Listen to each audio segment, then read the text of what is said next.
This is Ag Matters PM from the Iowa Agribusiness Radio Network, brought to you by the Iowa Soybean Association, your daily recap of the information that affects Iowa's farmers, producers, and consumers, right here in the heart of the heartland. With reports from our award-winning broadcast team of Dustin Hoffman, Brent Barnett, and Riley Smith. Now, from the IARN studios in Des Moines, here's Dustin Hoffman.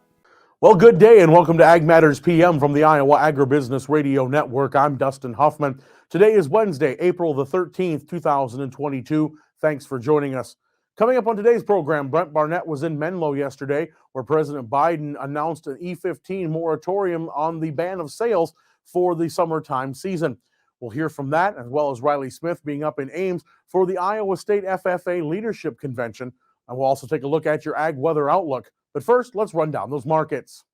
It's time now for the Ag Matters PM Closing Market Summary, your source for market analysis and settlement prices from the day's trade in Chicago, courtesy of the folks at agmarket.net. It's wound up today, and for that we turn to Jim McCormick of agmarket.net. Jim, how's it going? What did we see out there as those markets wrapped up?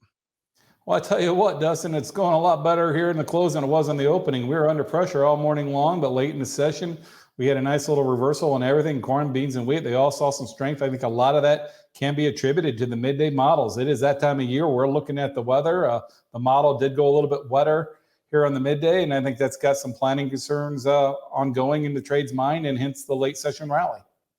So, Jim, we did talk this morning about weather in the podcast, and, we talked about how the east is too wet, the west is too dry. We're still coming up to the middle of April. What are we thinking the markets are, how they're reacting to this information right now?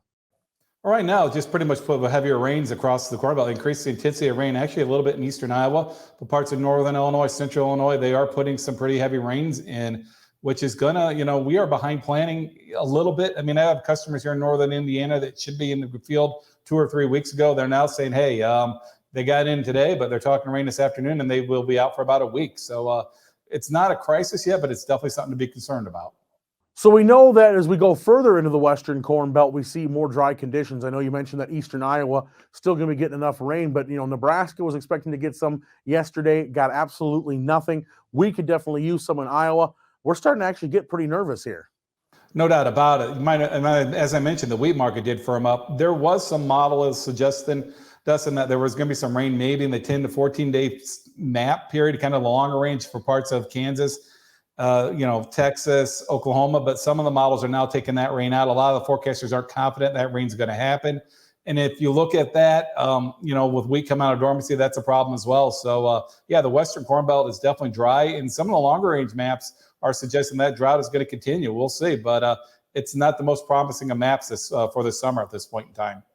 No, you're right, Jim. It's not, but obviously weather is not the only thing the markets are looking at. What have the markets been paying attention to these last couple of days? The two other things that we're watching, they're kind of two different dynamics. The crude oil market is really catching a bid today. It's surging $2 or $3 late in the afternoon.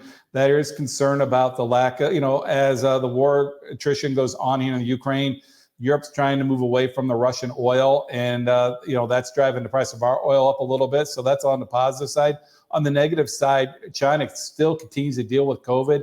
They're continuing to do that lockdown, and that does have the market in general worried about a little bit of demand for energies as well as commodities. There are some reports that China will not import as much beans as we originally thought due to lack of demand. We'll see. Time will tell how this virus plays out, but that's definitely a concern. The hog market is a little bit of pressure here recently because they're concerned about the lack of China demand due to COVID. Overall on livestock, things were looking good yesterday. How did they shake out today? Overall, I think you got to be a little bit optimistic. The cattle market seems to be finding a little bit of strength. The stock market's rallying. And I've mentioned it before, I still believe we're kind of in a K-shaped recovery in the economy right now. If you're in that bottom third, it's definitely pretty tough going. You're probably tending to shy away from the higher cuts. But, if you're in that upper third, the demand still seems to be relatively stout. Restaurant demand still seems to be strong. Airlines are raising their fares as we speak. They say they're up another 20%, but the planes are still full. So the public still in general is ready to go out and spend money, I believe, as they're trying to get on with their life after 2 years of dealing with COVID. And Jim, you and I have talked off and on the past weeks how the avian influenza, bird flu, whatever you want to call it, has affected the protein markets. With this advancing a little bit more, what are we seeing as this time progresses? Well, you continue, right now we are dealing with that bird flu situation. It continues to expand, and plain and simple, you're taking poultry off the shelf, plain and simple. So that should hopefully drive demand back to the pork industry right now. On the trade-off is, though, as we had to continue to liquidate flocks and all that, that will dent the demand for grains a little bit, which could be viewed a little bit negative. But, on the countervailing part of it, we are seeing hopefully a little bit more demand on the grain side of the equation, at least corn, due to this E15, mandate or ruling that President Biden has done yesterday, which will hopefully will increase the demand for corn a little bit. So, Jim, that actually brings me to one more question I wanted to ask you. We obviously see soybeans kind of ride in correlation to the oil. When oil goes up, beans go up, and when they go down, so on and so forth. But where do we kind of find that balance, or where do farmers need to start really scrutinizing the benefits of having higher bean markets when you're still weighing that against higher gas prices, especially when you're wanting to fuel the tractors, the trucks, the combines, and what have you? Well, you're getting to that point right now. I mean, at this point in time, I think in general, most producers are still making money. But, when you talk to people, the profit margins look pretty well this year because a lot of people did get their fertilizer, their input costs relatively cheap. Well, the real concern is going into 2023. That's where it's going to be very, very hard potentially because, what we have found traditionally is when you start raising the price of inputs, be it seed, be it chemicals, be it the price of machinery, when it gets raised, very seldom does that price go down. So your input costs are probably going to be higher to stay. The energies will probably eventually come back down, but eventually the yields will come back down. I mean, you got to remember, we did not get into this situation overnight, Dustin. This was, we had a short crop. That was Jim McCormick of agmarket.net here on the Ag Market Recap. Let's take a look at the closing numbers, courtesy of the folks at Bar Chart. July corn closed up 5.5 at $7.78 even. December new crop up 4 3/4 at $7.35 3/4. July beans up 4.5 at $16.65 even. November new crop down 1 1/4 at $15.05 3/4. Soy meal down $3.40 at $4.54.30. Soy oil up $2.13 at $76.15. Chicago wheat was up 8 3/4 at $11.21 1/4. We see Minneapolis wheat up 3 at $11.59 even.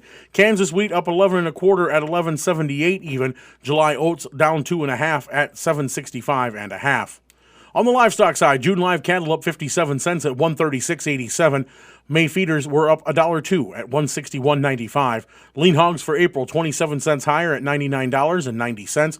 Pork cutouts up 87 cents at $106.45. Class 3 milk was up 13 cents at $24.23. And that's been a check of the Ag Market Recap here on AMPM. We're going to take a quick break and hear from our sponsor, the Iowa Soybean Association, and the Soybean Checkoff.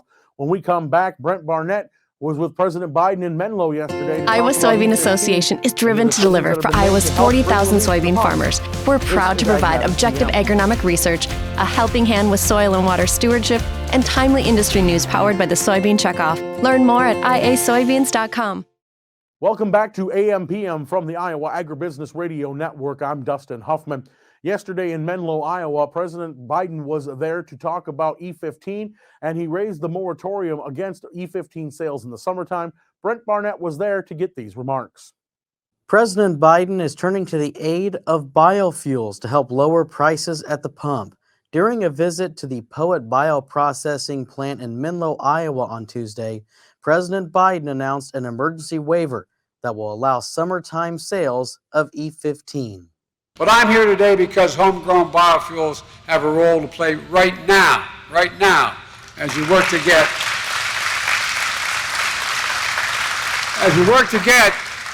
prices under control and reduce the costs for families. Look, I grew up in a family, not a joke, where if the price of a gallon of gasoline went up, it was a conversation at our kitchen table. It mattered. It mattered with my mom and dad. It made a difference. We felt it. Putin's invasion of Ukraine has driven up gas prices and food prices all over the world. The two largest grain producers in the world, Ukraine and Russia, are not doing what they usually do, so everything's going up. We saw today's inflation data. 70% of the increase in prices in March came from Putin's price hike in gasoline. We need to address this challenge with an urgency that demands. That's why I've called on Congress to move immediately to lower the cost of families' utility bills, prescription drug bills, and more while lowering the deficit to reduce inflationary pressures, and that's what we've done. We lowered the deficit by $300 billion so far. and it's expected. So folks, we can do these things without raising a penny in tax on anybody in this hall. Yeah. In this giant barn. Look, it's going to make a big difference for families. You know, and it's the most impactful way that Congress can address inflation right now. But even as we work with Congress, I'm not going to wait to take action to help American families. I'm doing everything within my power by executive orders to bring down the price and address the Putin price hike. In fact, we've already made progress since March inflation data was collected.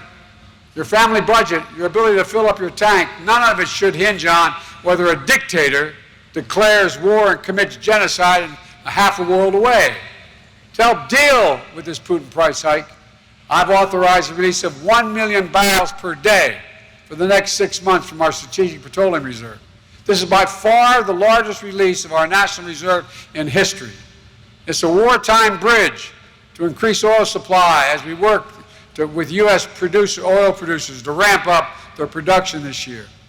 Coordinated release with partners and allies around the world. I've spent hours and hours with my counterparts around the world trying to get them in on the deal.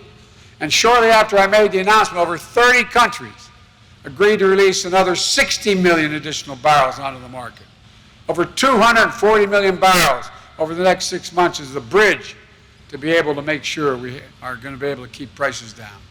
This is the largest collective reserve release in history. Hundreds of hours of meetings with key allies, keeping them together is paying off.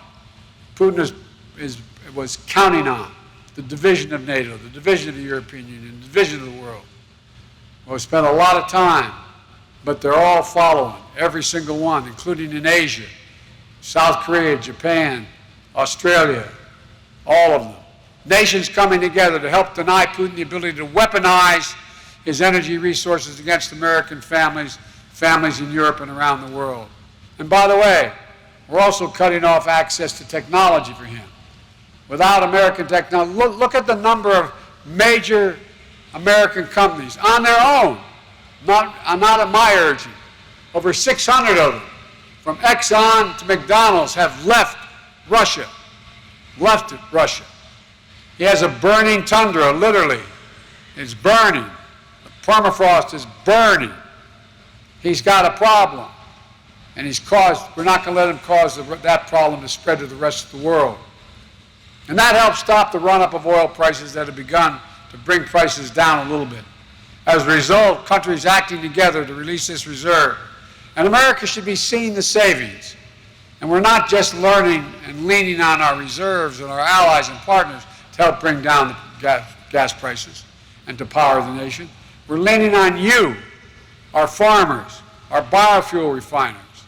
Today, I'm announcing that the environmental, and I don't think it's much of an announcement, it's already broken out pretty much the last 24 hours, but the Environmental Protection Agency is planning to issue an emergency waiver to allow E15 gasoline that uses more ethanol from homegrown crops to be sold across the United States this summer in order to increase fuel supply.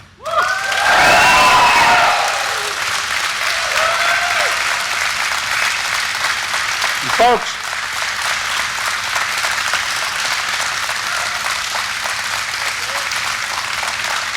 I feel like, thank you, I feel like as a minister, and I feel like I'm preaching to the choir here.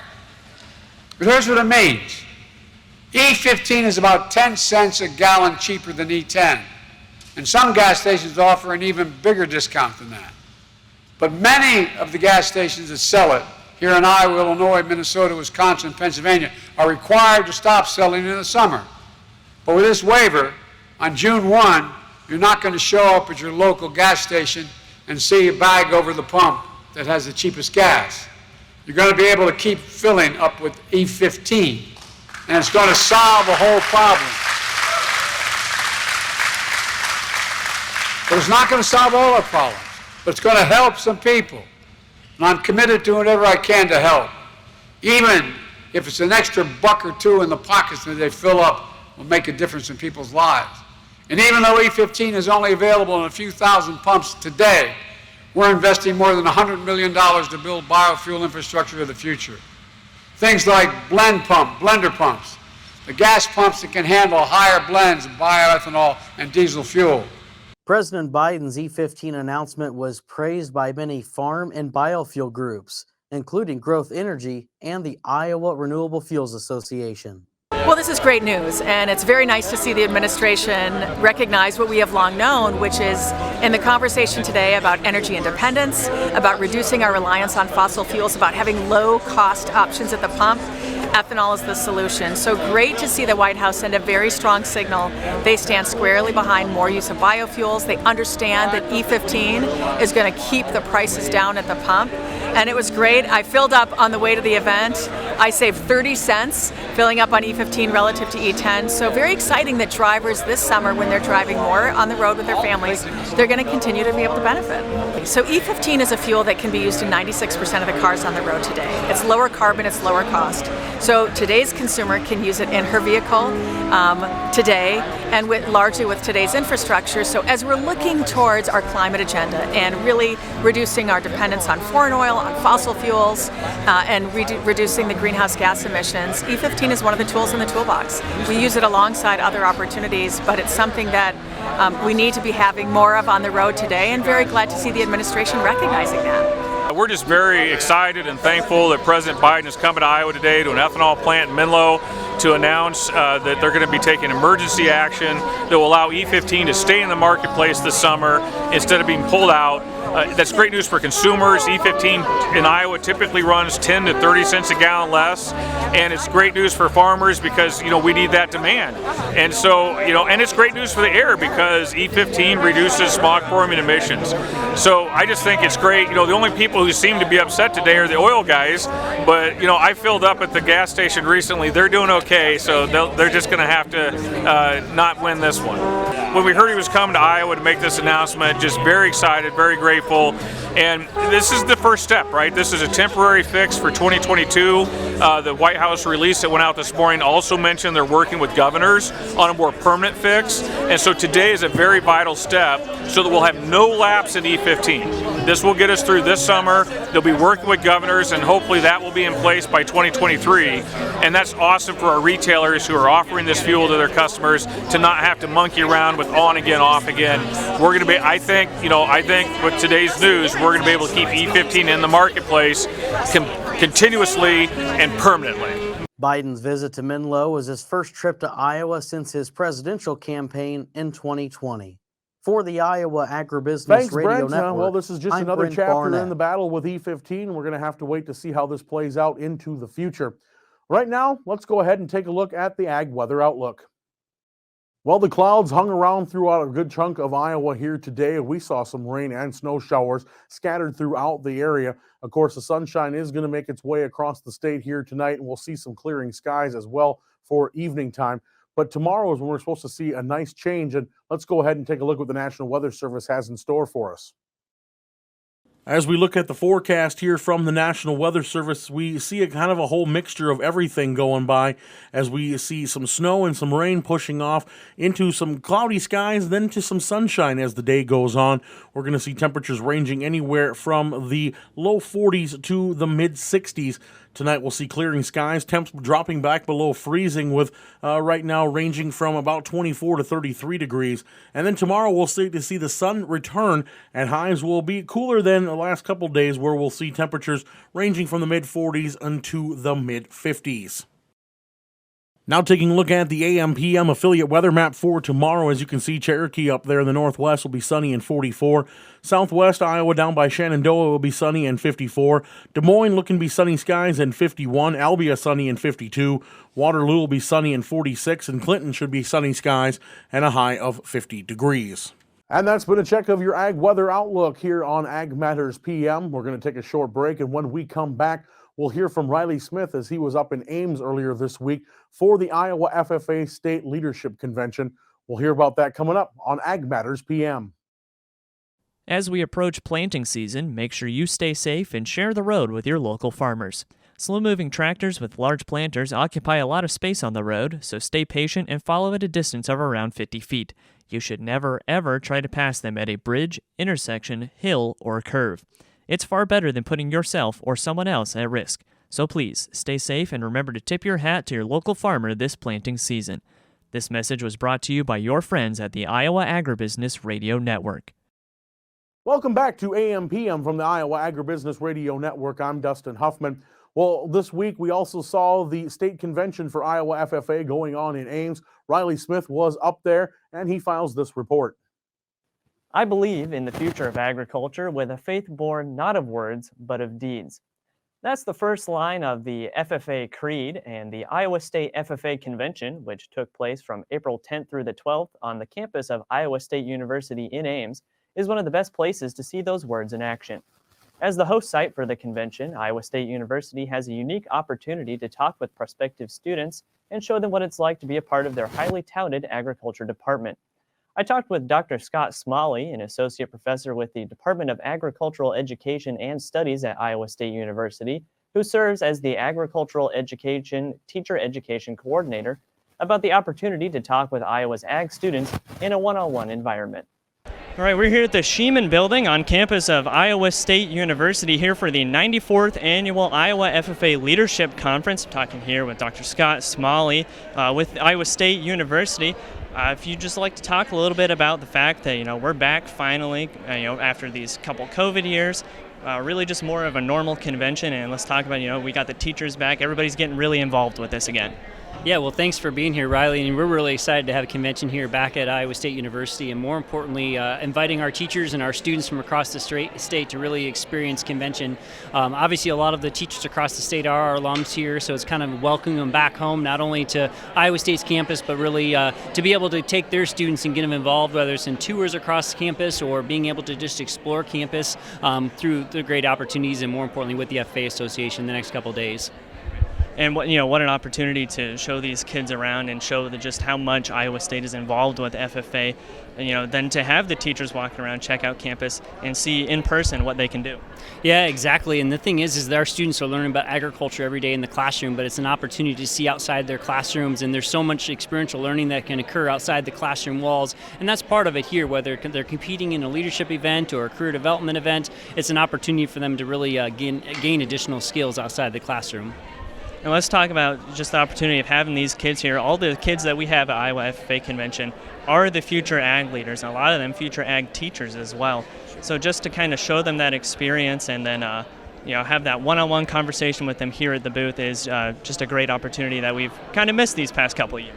It is exactly that. I mean, more importantly, for those students to really convey and ask questions, and that's the most important thing, because so much learning can happen outside the classroom, and that's really what's happening with our students here today. Well, I guess I want to talk about a little bit what your role is here today and kind of what your job has been during FFA Convention. Sure, yeah. I'm a faculty member here in the College of Agricultural and Life Sciences. I actually prepare high school agriculture education teachers. So once they come to Iowa State, and we help prepare them to be in the classroom and then beginning their teaching careers. So I've actually been involved in helping with the nominating committee process for the election of our new state officers. We had interviews last week, actually in Ankeny at the FFA Enrichment Center, and then this week is when they're actually elected for our new officers will be announced tomorrow.